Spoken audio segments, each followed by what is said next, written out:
वक्त सूबेदार मेजर ऋषि दीक्षित जी हमारे साथ जुड़ चुके हैं। रिटायर्ड है, रक्षा विशेषज्ञ हैं, और डॉक्टर साकेत बिहारी विदेश मामलों के जानकार हैं। दोनों ही हमारे साथ जुड़ चुके हैं जी।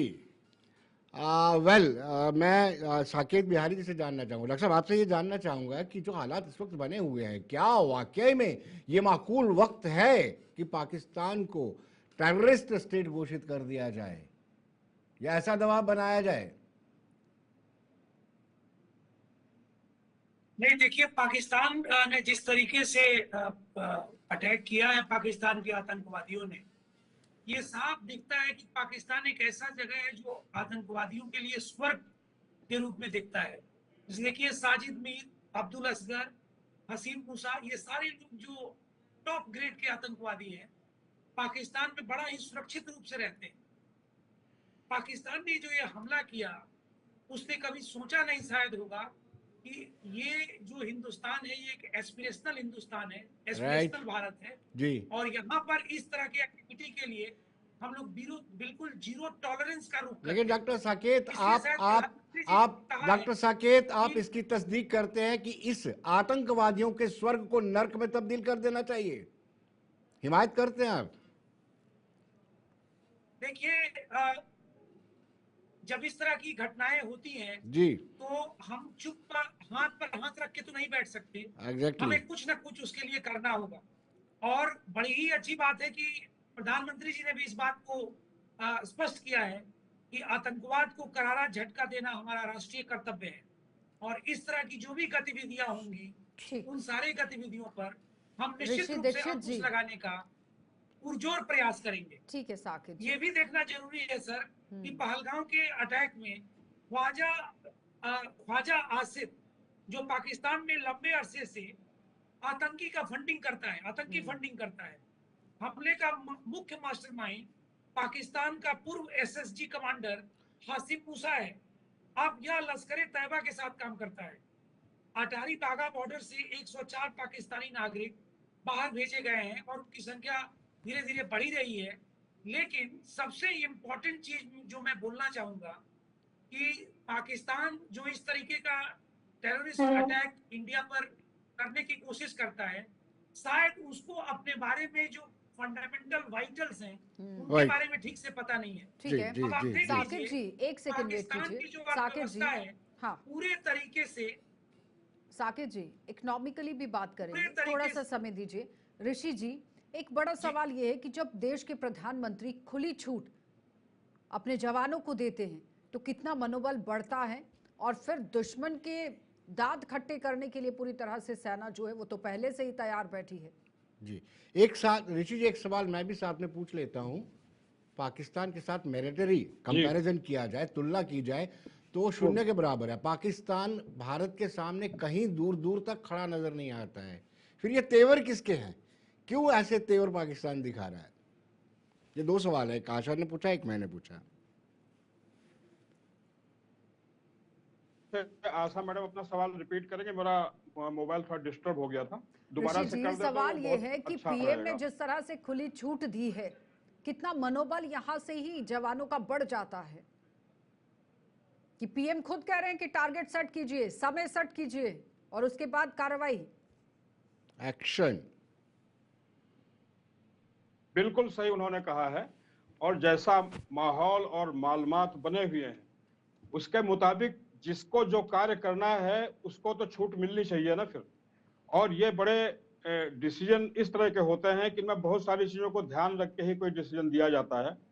इसमें तो कोई संदेह नहीं था कि ये होना था, लेकिन किस तरह से सारे चाक चौबंद हो करके, सारे चूल टाइट करके जब हम अपने को आश्वस्त कर लेते हैं और निर्णय कर लेते हैं कि हमें अब इधर जाना है, तो आधी चीज आप हल कर चुके होते हैं। बिल्कुल। तो आज जो है हमारे आदरणीय प्रधानमंत्री जी ने जो ये बात कही है और रक्षा सेनाओं को, सशस्त्र बलों को जो ये आगाह किया है और उनको फ्री हैंड दिया है, तो अब वो अपने हिसाब से अपना काम करेंगे, क्योंकि ये काम उनको ही करना है।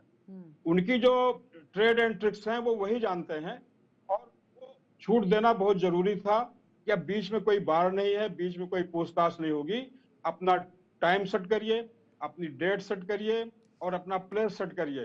और जिस तरह से चाहिए, जैसा चाहिए आपको जो सूट करता हो, उसके मुताबिक से आप आगे बढ़ जाइए।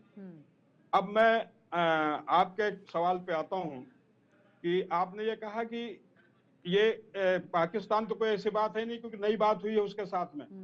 वो हमेशा सही रहा। देखिए, जब थर्ड वर्ल्ड कंट्रीज थे तब जी पोलराइजेशन था, और ये धर्म के नाम पे और अपने को बड़ा बेचारा दिखा करके फंडिंग लेता था। और जो सुपर पावर्स थी उस टाइम की, उनके अपने अपने हित थे, और इसको एक तरह से बेस बना रखा था। यहाँ पे इधर एक्सेस करने के लिए इसको एक बेस बना दिया था। ये तो कहानी 9/11 के बाद टर्न हुई है।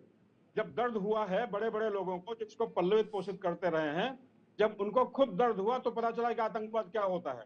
और रही बात इसकी जो स्थापना हुई है पाकिस्तान की, आप क्या, हम लोग भी शायद उस टाइम पर नहीं रहे होंगे, लेकिन ये जो इतिहास देखा गया है, पढ़ा गया है कि करोड़ों करोड़ लोग मार डाले गए, वहां से विस्थापित किए गए, और उसके बावजूद किसी ने इस चीज को एक अच्छे तरीके से नहीं समझा कि वो जो वहां से आए हुए विस्थापित लोग हैं वो सुकून से इंडिया के अंदर रह सकते हैं। जी और तब से जैसे ही स्वतंत्र होता है देश, ये अटैक भी कर देता है। जी। बंटवारे के टाइम पे चलिए सारी मार डॉक्टर काट डॉक्टर मचा साकेत देता जी है। से तो आप जानते इसकी हैं। न्यूज़ ऋषि जी, आपको रोकूंगा। डॉक्टर साकेत जी से जानना चाहूंगा। डॉक्टर साकेत जी, ये यूनाइटेड नेशन के औचित्य पर भी अब सवाल उठने लगे हैं। आप देखिए किस निर्ममता से पहलगाम कांड हुआ है, और यूनाइटेड नेशन के रेलेवेंस पर भी अब सवाल उठने लगे हैं।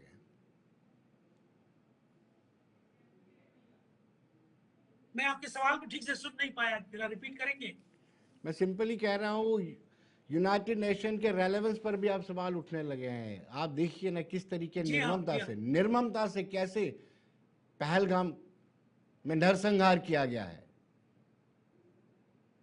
हाँ, यूनाइटेड नेशंस के ऑफकोर्स जो उस पर सवाल उठते हैं, लेकिन मैं ये भी कहना चाहूंगा कि पूरे इंटरनेशनल कम्युनिटी में पाकिस्तान को बड़े ही लार्ज लेवल पर पाकिस्तान की क्रिटिसाइज की गई है कि ऐसा नहीं करना था। और शायद ये भी एक कारण है कि आप देखिए कि पाकिस्तान में विदेशों के जितने भी डिप्लोमेट्स थे उनको वापस बुलाया जा रहा। वैसे इंडिया ने भी पाकिस्तान के डिप्लोमेट को कहा है कि आप वापस जाइए। तो यूनाइटेड नेशंस का जो कंसर्न है इस कॉन्टेक्स्ट में वाकई लचीला हुआ है। और जी यूनाइटेड बिल्कुल। नेशंस के बारे में तो हम सभी लोग जानते हैं कि जो भी नेशन ज्यादा पावरफुल है, तकरीबन वो जिस तरीके से चाहता है वो ऑपरेट कर लेता है यूनाइटेड नेशंस को। लेकिन मैं इसमें कुछ बेसिक्स आपसे शेयर करना चाहूंगा कि अगर आप पाकिस्तान की पूरी इकोनॉमी को देख लें, क्योंकि देखिए अर्थव्यवस्था एक ऐसी चीज है जिसके बदौलत आप कुछ भी करते हैं, बोलते हैं या अपनी बात मनवाने की कोशिश करते हैं। तो मैं आपसे शेयर करना चाहूंगा कि तकरीबन पाकिस्तान का 48% से भी ज्यादा जो जीडीपी का पोर्शन है वो डेट बेस्ड है। वर्ल्ड बैंक से लोन लिए हैं, इधर उधर से लोन लिए हैं, बिल्कुल और उस लोन को मिलाकर उनका 50% के आसपास का जीडीपी पूरा होता है। एक और इंटरेस्टिंग बात मैं आपसे करना चाहूंगा कि वहां पर जो जीडीपी की ग्रोथ रेट है वो 3% है। पाकिस्तान में जीडीपी की ग्रोथ रेट अमूमन 3% के आसपास है, जबकि जो डेट का इंटरेस्ट आउटले है वो 5% है। मतलब जो उन्होंने डेट लिया है उसका इंटरेस्ट, जो लोन लिया है उसका इंटरेस्ट 5% के रेट से बढ़ता है, और जो जीडीपी की ग्रोथ रेट है वो 3% के रेट से बढ़ती है। तो इतना तो तय है कि अगर हम वार ना भी करें तो अगले कुछ ही सालों में पाकिस्तान एक बिल्कुल ही डिफंक्ट स्टेट कंट्री हो जाएगा, इसमें कहीं कोई दो राय नहीं। लेकिन आसिफ जी, लेकिन अगर वार वेज किया गया तो 15 दिन से ज्यादा वो झेल नहीं पाएगा, इसमें भी कोई दो राय नहीं है। बिजनेस के लिहाज से ही बात करूंगी मैं। अगर हम स्टॉक मार्केट के हिसाब से देखें तो पाकिस्तान, क्योंकि स्टॉक मार्केट एकदम से ऊपर भी जाती है, उछाल भी देती है, और एकदम से नीचे भी आती है। तो पिछले 3 दिनों में जो हाल पाकिस्तान के अंदर रहा है, जिसमें 25,000 अंकों तक स्टॉक मार्केट 2 दिनों में करीब टूट गया, और फिर टेंशन ज्यादातर बढ़ गई। लेकिन सेंसेक्स 588 अंक गिरकर 89,212.53 पर क्लोज हुआ। फिर निफ्टी की अगर 50 की बात करें तो ये 207 अंक गिरकर 24,039.35 पर क्लोज हुआ। तो हालांकि यहाँ पर जो इंट्राडे है उसमें सेंसेक्स 1100 अंकों और निफ्टी 300 अंकों से ज्यादा टूट गया। तो यहाँ से आप अंदाजा लगा सकते हैं कि स्टॉक मार्केट का ये अभी हाल है। और अगर जंग हो जाती है तो संभालोगे कैसे भाई अपने आप को? कहाँ इतनी बड़ी बड़ी हाँक रहे हैं? बिल्कुल, आप एक बड़ा ही सिंपल सा एग्जांपल ले लीजिए, जो कुछ आप बोल रहे हैं कि $20 बिलियन का उनका कैप है ऑलमोस्ट शेयर मार्केट का जी। और उससे ज्यादा हमारे रिलायंस इंडस्ट्री का है। अगर रिलायंस इंडस्ट्री चाहे तो अपने 20% इक्विटी को सेल आउट करके पूरे के पूरे मार्केट को, पाकिस्तान के मार्केट को in no time take over कर सकती है। तो उनका कुछ जो इकोनॉमिक वाइटल्स है वो कुछ ज्यादा स्ट्रांग नहीं है। आप देखिए उनका इन्फ्लेशन रेंज करता है 5.5% से लेकर 7.5% के बीच में। जी। जब इन्फ्लेशन इतना ज्यादा है तो आप सोच सकते हैं कि उनके मनी का इंटरनेशनल मार्केट में क्या वैल्यू होता होगा, क्या रिप्यूट रहता होगा उनका। तो चलिए इतना weak दीक्षित जी से दर्जे जानना का चाहते स्टेट हैं। मतलब दीक्षित वो जी, ये क्लेम करता है दीक्षित जी कि वो सवाल अटेंड ये है कि उनके इंटरनल हालात भी ठीक नहीं है। आपने बलोच में ही देखा होगा, बिल्कुल खैबर बीमार पाख्तूनख्वा। है सर, बिल्कुल बीमार जी, हालात मैं है। इनसे जानना चाहूंगा इंटरनल हालात, आंतरिक हालात, यानी सिविल वार की तरफ जा रहे हैं ये लोग और आंख भारत जी को हाँ, दिखा रहे आंतरिक हैं। हालात इनके बहुत ही आंख भारत को जी दिखाएंगे हाँ, ये। बिल्कुल। साकेत जी एक सेकंड, ऋषि जी बात जी। कर रहे हैं। आप देखिए, बड़ी बड़ी आपने जो सर कहा, इस पर एक और वापस इंटरेस्टिंग फैक्ट मैं आपसे शेयर करना जी, चाहूंगा नहीं कि मैं उनसे गिनी अच्छा बोलिए। साकेत जी वापस आप ही के पास लौट रहे हैं, ऋषि जी को बोलने दीजिए जी, प्लीज, ये ऋषि उन्हीं जी। के लिए सवाल था। ऋषि जी आंख दिखाएंगे हमें। आंख दिखाने का काम वो सन 47 से कर रहे थे, जब विस्थापित होके गए थे यहाँ से, वहां सेटल हुए थे। तब से क्या उनकी आंखों में पता नहीं उनकी आंखें कैसी हैं और क्या उनका जज्बा है, क्या सोचते हैं। यहाँ हम बैठ के इकोनॉमी की बात कर रहे हैं कि कैसी उनकी इकोनॉमी होगी, क्या होगा, वो क्या उसके लिए बॉदर्ड है? इसके लिए वो कहने का मतलब है कि चारों तरफ वहां पे अफरा तफरी मची हुई है। उधर बाल्टिस्तान ले लीजिए, बलूचिस्तान ले लीजिए, और अभी अभी थोड़ा सा पहले जिनको पल्लवित पोषित किया था इन्होंने तालिबानियों को, जी वो अफगानिस्तान पे जब राजा बन के बैठ गए तो उल्टा कि इन्हीं के साथ ही दोबारा से इनको कैप्चर करने के लिए बैठ गए हैं। तो जब वो उनकी परवाह नहीं करता तो हम उसकी परवाह करने का हमारे पास सोचने का वक्त भी नहीं है। बस आदतों से वो मजबूर है और वो करेगा। वो कटोरा लेके भीख मांग रहा है या रोटी खा रहा है या दही लगा रहा है, सेंसेक्स कहाँ जा रहा है, कहाँ से नीचे आ रहा है, लेकिन वो ऋषि इसके जी लिए बॉदर्ड नहीं है। 1947, 65, उनको 71, 99, अब 2025 है। कश्मीर हर बार एक बड़ा मुद्दा रहा। अब क्या इस बार भी तो मुंह की खानी पड़ेगी? लेकिन उसके बावजूद भी इस तरह से आप गिदड़ भभकियां दे रहे हैं कि हमारे हथियारों की मुंह जो आपकी तरफ है। एक चलिए, वो सबको मालूम है, वो सबको मालूम है। और नहीं नहीं सर, आप कुछ पूछना चाह रहे हैं तो पूछिए, उसको मैं इंक्लूड करता हूँ। अभी मैडम ठीक का है। भी जवाब दूंगा और मैंने एक आपका एक भी जवाब एग्जांपल देता दे रहा हूँ। था आपको। जब नया नया पीपल्स टू पीपल्स कॉन्ट्रैक्ट हुआ, बस सर्विस शुरू हुई, तो वहां से जो लोग आते थे यहाँ से प्रेशर कुकर लेके जाते थे। आप तरक्की की कल्पना कर सकते हैं वहां कितनी तरक्की हुई। यहाँ से चार चार प्रेशर कुकर लेके, मैंने देखा खुद उनको। देखिए, तरक्की के लिए शांति जरूरी है। आप चाहे घर में देखें चाहे बाहर देखें, घर में शांति है तो अभी घर की तरक्की होगी। एज ए नेशन उसकी नींव कहाँ पे पड़ी है वो देखने की बात है। और देखिए सीन कहाँ से चेंज हुआ है। सीन इस बार का जो अब पहलगाम की बात हो रही है और उसके पहले के सीनरियो में देखिए कि तब उसके पीछे अभी सिर्फ चाइना को छोड़ करके जो उसके बैक में आया है, और जो मेन उसका मतलब जो है सर्वा था, जो उसको गाइड करता था, जिसके बेसेस बने हो, तो अमेरिका था। लेकिन इस पहली बारी एक ऐसा जो है एक तरह से मास अलाइनमेंट हुआ है बड़ी कंट्रीज में कि सब एक स्वर से कह रहे हैं, क्योंकि ऐसी हीनियस क्राइम जो है किसी ने देखा नहीं होगा, किसी ने सुना नहीं होगा, किस तरह से वहां लोग मारे गए हैं। तो अब हिसाब किताब करने का टाइम नहीं, हिसाब किताब करने का यह टाइम है कि जब हम सक्षम हैं, एक शांत देश जो शांति चाहता है हमेशा हमेशा से उसको जो है साथे आ रहे हैं, हमेशा जी। उसको डिस्टर्ब करते ठीक रहे है हैं। और साकेत जी, डिस्टर्ब क्यों ना एक करें, आप आखिरी खुद अपने आप सवाल, से डिस्टर्ब हैं। ग्लोबली जब क्या डिस्टर्ब हैं, इम्पैक्ट जब रहेगा अगर डिस्टर्ब जंग होती है तो?